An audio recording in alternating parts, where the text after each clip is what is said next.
Baba talks about bondage and liberation and Shrimat, ever healthy, ever wealthy.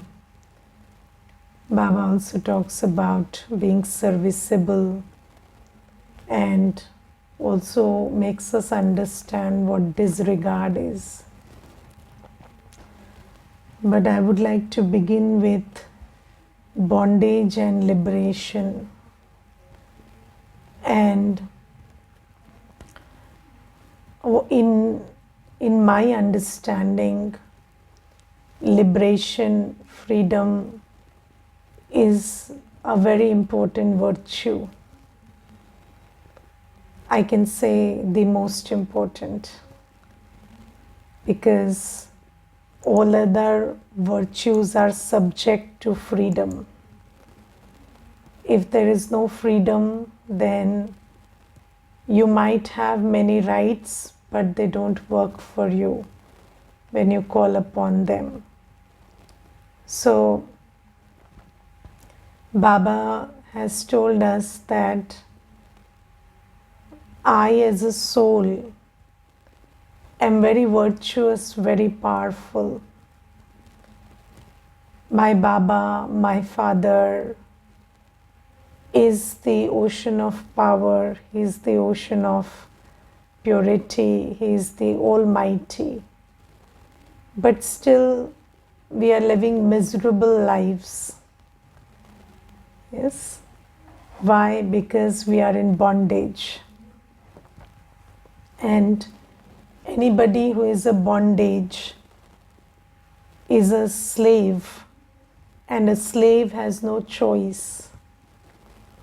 You know, when somebody is a slave, they are provided with food, shelter, clothing, everything.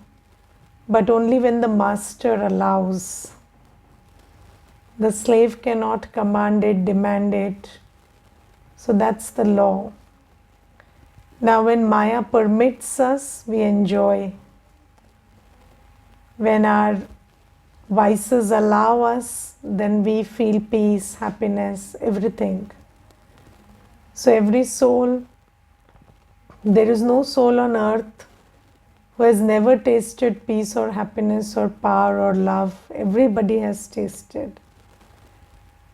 But only when circumstances have allowed, only when other people or our bodies have allowed. And when it's not allowed, then we have always been beggars of these powers and virtues, and we felt that we do not have any right over them, or we cannot access them whenever we want. Now, Baba says that I can make you aware of your rights. So, yes, we understand that when we receive knowledge, we become very aware of what are the rights of the soul. Yes, so the soul has a right to knowledge, purity, peace, love, happiness, bliss, and power. We understand that's in my DNA. I understand that's my father's property. I understand that I was a Satyugi soul and I was in Satyug, and everything, peace, purity, prosperity, happiness, everything was my birthright. I understand all that. But even after, you educate somebody about their rights, if they are still in bondage, they cannot experience their rights. That bondage has to be broken.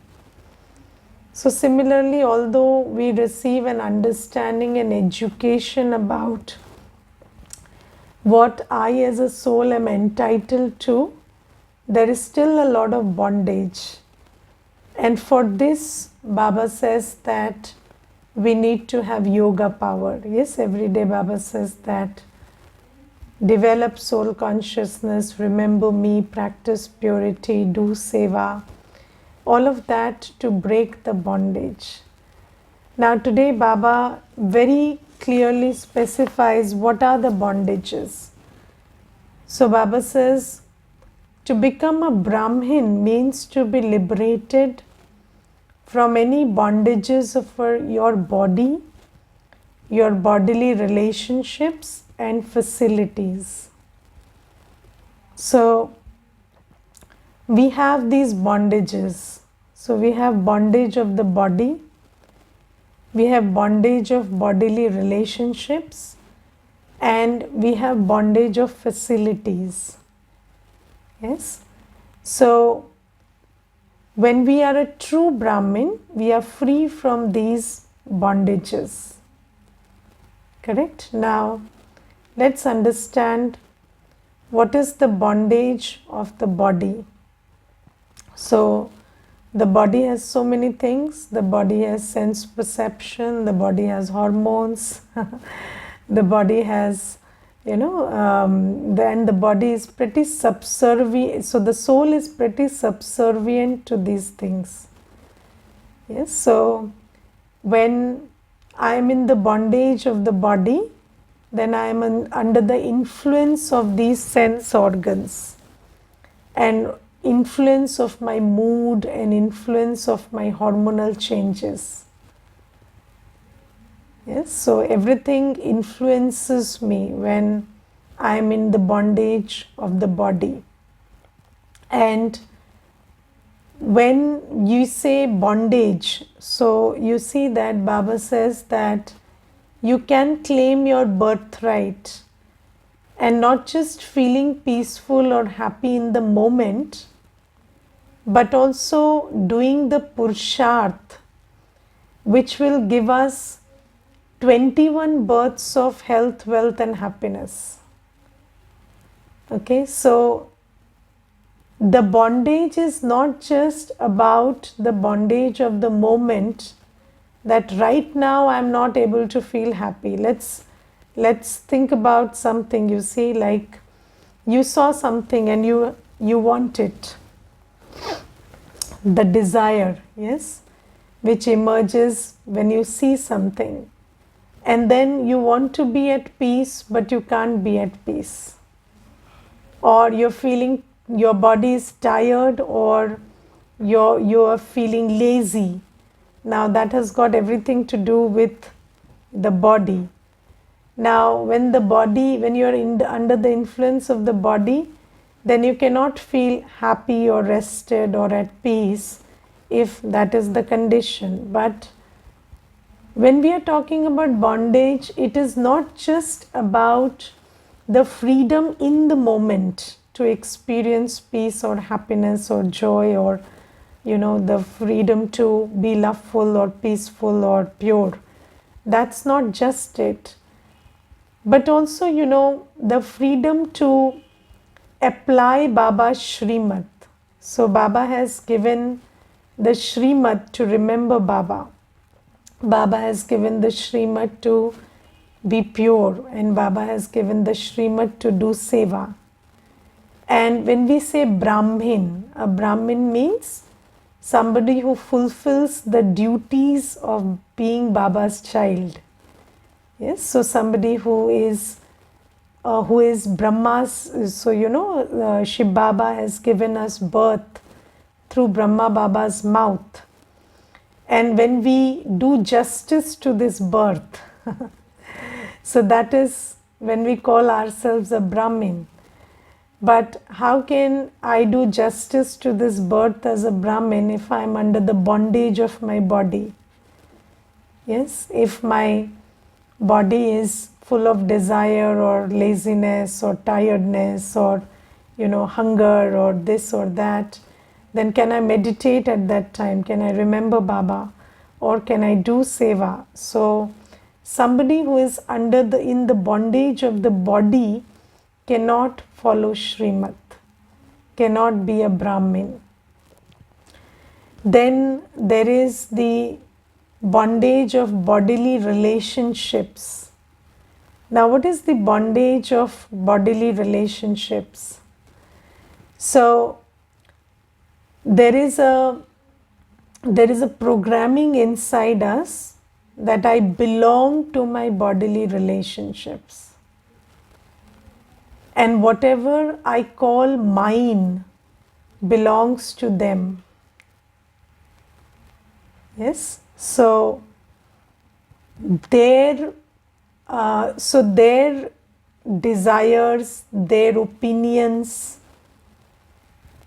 I think that their opinion matters, or I cannot do something against their wishes or desires, even if their wish or opinion or desire clashes with Srimad, because I am under the bondage of bodily relationships. Yes, so I will tell you a very interesting incident. So there was this brother and sister, and then they are like not of young age, so they are above 60, and there is one brother and one sister, and they have their respective families. So it so happened that the sister used to come to class, and then the brother also used to come to class, but they used to come on their own with their families. Now something happened and the sister stopped coming, and then the brother said, I also cannot come to class because she would mind if I went somewhere where she had stopped going. Now you think about it, it looks like a very bizarre thing to talk about, but this is the intensity of bondage that we can be in. So, bodily relationships are such that you think that their opinion, their expectation from you, their desire, their wish about what they want you to do or what they don't want you to do, it matters a lot. And somehow we are so programmed, and this programming is so subtle that we are their property and we belong to them, that at the time that these bodily relationships cloud our judgment and they become our bondage, we cannot even see that I am not following Srimad, and for what? Because I am valuing this bodily relationship. And it is so interesting, and I have seen many bizarre questions, like somebody said, my parents don't want me to leave asuri devilish food habits, and they are very interested that I keep consuming devilish food. So, and the person who was asking is not a child, is an adult. But to this intensity, what they mind matters. So we might be in the bondage of a bodily relationship to this intensity. They even decide our preferences, our likes, our lifestyle, where we should go, where we shouldn't go. There was another brother, and he said that my sister has opened and she belongs to some other's path, and she has become a preacher there, and I am a student here, so I have to become her student now, otherwise that wouldn't look good in the family, that the sister is a preacher and now here I am going to some other school. That wouldn't look nice, so I have to go and join her school. So I said, all this while, did you come to a preacher or did you come to Baba? You didn't come to a preacher, you came to Baba. So you should make efforts to do her seva, and even if you are not able to convey the message right, that's okay. But then at least you shouldn't forget that you have not come to any preacher or path, you've come to Baba. But this judgment of the buddhi gets very clouded when it comes to bodily relations. And then, of course, this is about, I'm just in these 3-4 examples that I gave, I'm just talking about attending the class. I'm just talking about padhai. And then when we talk about remembrance, so can we remember Baba when I'm in bondage of a relationship? So that person occupies the whole space in your mind. That relationship doesn't empty even a little bit of space in your mind. So you cannot remember Baba if you are in the bondage of a bodily relationship. Or when it comes to purity, whether it is purity of food, whether it is celibacy, or whether it is purity of thought and money. So Baba has told us that purity is, and yesterday's Murli, Baba said Brahmin means purity of body, mind and wealth. Yes, so this is what Baba specified in yesterday's Murli. And purity means always purity of the body, mind and wealth. So when we talk about practicing purity and you think that your body, mind and wealth belongs to your bodily relationships, then how can you exercise your right to purity over it? So, and when there are in the family, sometimes this question comes up that I want to remain celibate, but the other person doesn't allow me to remain celibate. But the thing is, you are programmed to believe that you need permission. So, and this is very subtle. It's not about some legal permission that you are seeking, but you are not even able to come to that place of clarity inside yourself that this body is mine and this belongs to Baba. And the other person has no right over it.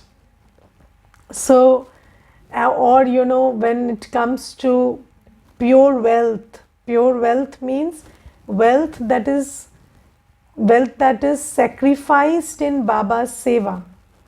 That becomes pure. So Baba has told us that in the world, even when the body is born out of sin, the body is born out of sin, and nobody can ever ensure that the in Kali Yuga body is not born out of sin. The body is always born out of sin. So it's not about the source, but about the use that purifies it. So when you do not engage any senses in impure pleasures, desires, then that body gets purified.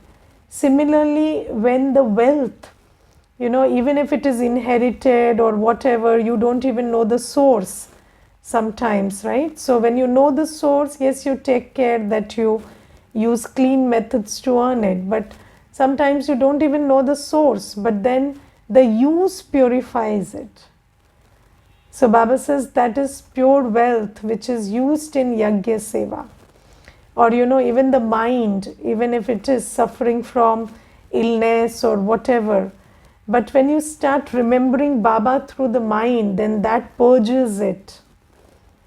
So Baba says, but if you think that all these 3 things are owned by your relationships, then how can you use it or apply Baba's Shrimat on it? So how can you use it according to Shrimat, or how can you apply Baba's Shrimat on these 3 things? So this is a very big bondage. This is a very big bondage, and it is very, very subtle. And when somebody is in bondage, the biggest challenge is making that one realize you are in bondage. Because bondage becomes a sanskar, and it becomes so deeply ingrained that you think that this is my culture, or this is me, or this is my personality. But it is, when the world had to deal with slavery, this was the biggest challenge. Telling the slave that you are a slave. The slave didn't accept I'm a slave. They thought that, probably I'm a born slave. So slavery is my, my duty. And people were proud slaves. So, you have this culture of being a proud slave in the world. You're very proud that you're a good slave, because you think that it's a great virtue to be a good slave. You've been trained that way.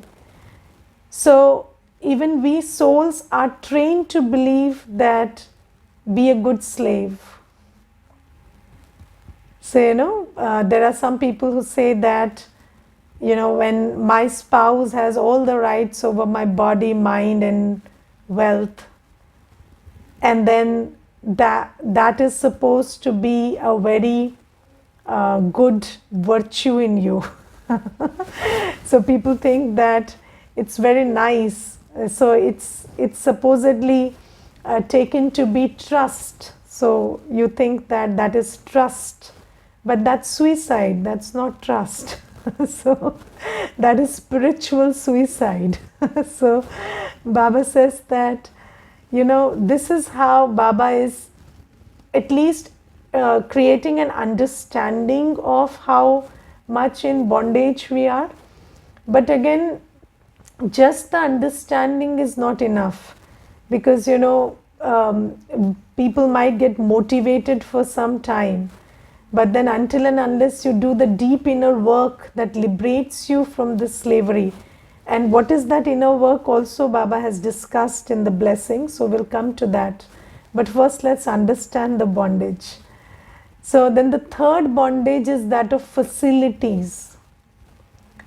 And these days we are so bonded to facilities. So not even the body, but people cannot survive without an air conditioner. They cannot talk without a mic. They cannot move without a car. They cannot survive without a certain kind of food. So all of those facilities are, or you need a particular kind of bed, otherwise you can't sleep. Now why can't the soul detach itself from this world and go to sleep? What is the problem? But you see that the bed will keep pulling your attention and you can't detach. So we are so much in bondage of facilities. So it could be anything. It could be a small hair clip. So if you don't find the hair clip, you will be a mess. Not only outside but inside also. So the mess outside, okay, it can't be taken care of without the hair clip, but why can't the mess inside be taken care of? So, it's all these facilities. Now, it's not to say that don't use the hair clip or don't get a comfortable bed. If you have it, no problem, use it. But don't be a slave to it. So even when it's not available, it's okay. So Baba says these are the bondages, and anybody who is free from these bondages is a Brahmin. How would it look if you just gave Baba's introduction and pronounced to the world that you're a very good practicing BK, and then the light goes off and then there is no fan, no air conditioner, and you are very irritated about it? So will you look like a good Brahmin then? So Baba says a Brahmin means somebody who is in good stable state of mind all the time. And even if there is a turbulence, so you see that obviously we are all practicing, so there will be a turbulence, but then at least we should be in a position that I can manage the turbulence inside, and with Baba I can sort it out. I don't need to sort it out outside. So that's a Brahmin. And Baba has defined that a Brahmin is somebody who is free from at least these three bondages: the bondages of the body, the bondage of bodily relationships, and the bondage of facilities. And then Baba says, the relationships of your body do not have a connection with your body but with the soul. Got it? So even when you have a bodily relationship, you have a spiritual duty towards them. Yes? And a physical duty according to your spiritual understanding. Got it? So let me give you a very simple example. So you understand that we generally do not, donate wealth to the world. So we use our wealth for yajna seva, and we donate gyan to the gyanis. This is the law that Baba has given. Now let me tell you an incident. So there was this one girl who had sometimes visited the center in the past. So she had come once or twice, and then one day at 9:30 in the evening, she started knocking the door of the center. And when she came to this, when I opened the door, she was in a very bad place. So she was not well, she was not okay. And then she said that I need a place to spend the night. I don't have any place. But you see, we are living in times where I don't know that girl. You see, she's only visited once or twice and I don't know her. So I couldn't make the decision of keeping her in the center, because let's say something goes wrong in the night. Then who will take the responsibility? Yes, it's a practical situation I'm talking about. Then I fed her with food and all, and I called her father. So I asked her to give me her father's number, and I called her father, and the father refused to take responsibility. Okay, so when the father refused to take responsibility, then I gave her enough money so that she could go to a hotel and take a place for the night. Okay, so although it's not the law, Baba has not given us that law, but considering what as a soul I felt was the right thing to do at that time, I did it. So why I'm telling you this is because, when you are spiritually in your place, you will know what to do when. And even about raising a family or your responsibilities, physical responsibilities towards the family, if you are right in your position as a soul, you will know what are your physical responsibilities. Do you get my point? So it's not about a child has a right to this, or a wife has a right to this, or a husband has a right to that. No. It's about you as a soul gauging what they need at the moment. And when you are in your position, in your accurate position as a soul, then even physically you will know what to do, when to do, how to do. And it doesn't need to be, it doesn't need to be limited to your family or to any other place. Every individual, you will know who to feed Toli, you will know who needs a breakfast, you will know who needs what support, and you will know that that's not the end. You will know that again, this person basically needs spiritual support. Because if you don't give that person that, then he will always be a beggar. So this is something, but even to gauge what your physical responsibility is, you need to be aware of your spiritual stage and spiritual responsibility first. So this is what Baba means when he says that the relationships of your body do not have a connection with your body but with the soul. Okay, so it's not about the social norms of physical relationships.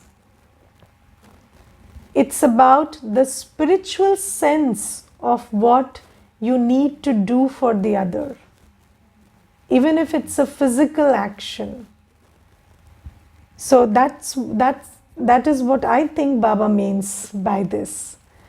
And then Baba says, if someone is influenced by another, that is a bondage. So you have to make a decision about what karma you have to do based on your spiritual sense. Not based on what they want, what they would like, what they would expect, what is the social norm. No, then we are in bondage. But you have to work really hard before you achieve this stage. And what is that work? We will talk about it. So Baba says, however, to be a Brahmin means to be liberated in life. Liberated means every action that I perform is a conscious choice. Whether it is an action of the body, mind or wealth, it's a conscious choice, very aware choice. That's liberated. And then Baba says that for as long as you have the support of your physical organs, you have to perform actions, but do not have karmic bondages of karma, but relationships of karma. So don't do something because you have to do it, but because you understand it's the right thing to do. So karmic bondage is that compulsion from your sanskars or the circumstances, or when you are under the influence of a physical relationship, you feel bonded to do something. So don't do something because you feel in bondage to do something, but do something that feels the right thing to do. And here I want to give you another example. So there was this young woman who was working in a hospital, and she came to the center, and that day we were discussing about karma, and then she said, sometimes you are forced into doing something wrong because you are afraid that you might lose your job if you don't do it. Okay, so and then you do it because you are in a fix, you are in a situation where you do not have a choice. So I said, but then will you be out of that situation, or you will be deeper into it if you take that decision to operate like a slave? Now let's say one time, the first time somebody asks you to do something which is against the law, and you do it. The second time, that person will use his position and also the precedent that you did this the first time against you and coerce you into doing something which is more ignominiable. So you must understand that you are not coming out of that problem by listening to that person. you're going deeper into the problem. And then when you go deeper and deeper and deeper, someday you have to come out. So why not come out the first time? If you have to lose your job, you will lose it eventually. So at least lose the job before you lose yourself. So this is something we need to understand. Don't do any karma because you are in bondage. Do the karma which makes sense to you. Okay, so Baba says that, and if you do something because you are in bondage, it will put you in deeper bondage. Get that right. And then Baba says, those who are liberated in this way are constant embodiments of success. And what is the method to be free from bondage? Baba says, the easy method to use for this is I and my Baba. I, the soul, am free and I don't belong to anyone but Baba. So, I, the soul, am basically free from the body, separate from the body. I am not a slave of the facilities. I am an independent soul, and my actions, my feelings, my thoughts are my prerogative. But you have to first make this disconnect internally and position yourself internally in a very strong stage that actually my thoughts, my feelings and my actions, my decisions are my choice. And when you practice this enough, then you will be able to exercise this, you have to liberate yourself first here. By practicing, I am a soul, I am not the body, I am not the facilities, I am not the physical identities. And then I belong to Baba, I do not belong to anyone. Yes, all the souls are my brothers and sisters. I will fulfill my spiritual responsibility towards everybody. But I don't belong to anybody. I belong to my Baba. And this has to be, deeply instilled in silence so well that it starts reflecting in your choices and actions. So this is what bondage means, this is what liberation means, and then this is the method to go there. And then today I want to very briefly discuss about what Baba says is, Baba says, when you follow Shrimat, you become ever healthy and ever wealthy. And I found this very interesting today because, you see, people are only concerned about two things these days, health and wealth.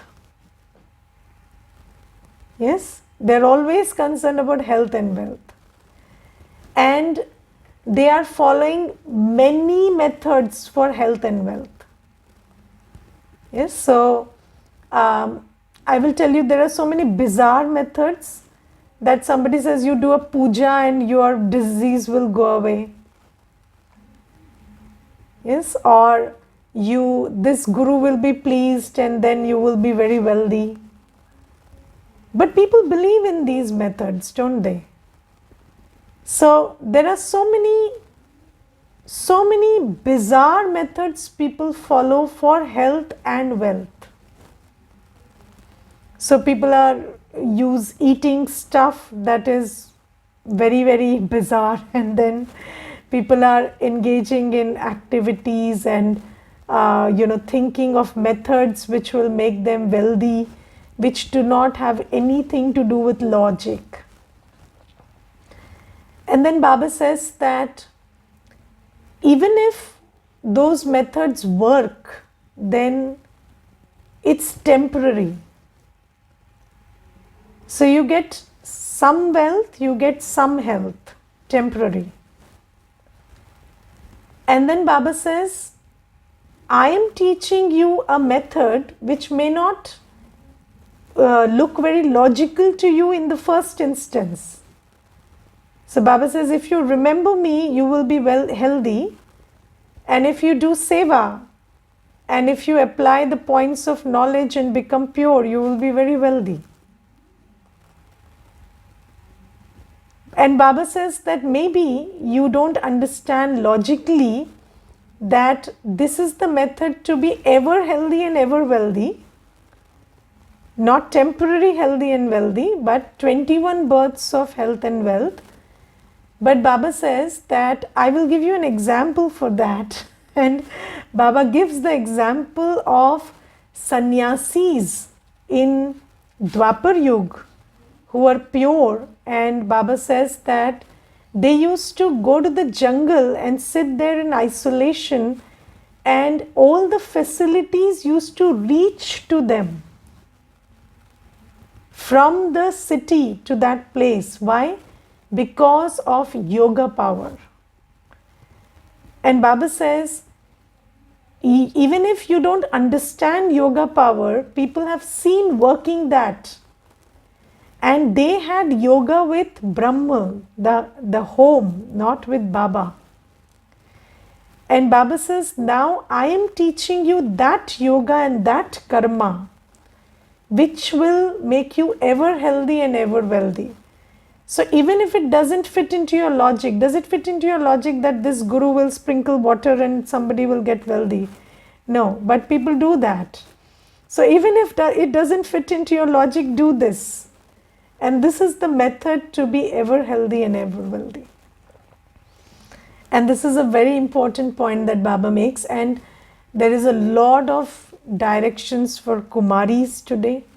And Baba says, you must take up service, spiritual service. Don't run after temporary wealth, temporary everything. Understand that this is the time, this is the only chance to do this seva, to change humans into deities and become a deity. So don't lose this opportunity. Okay, Om Shanti.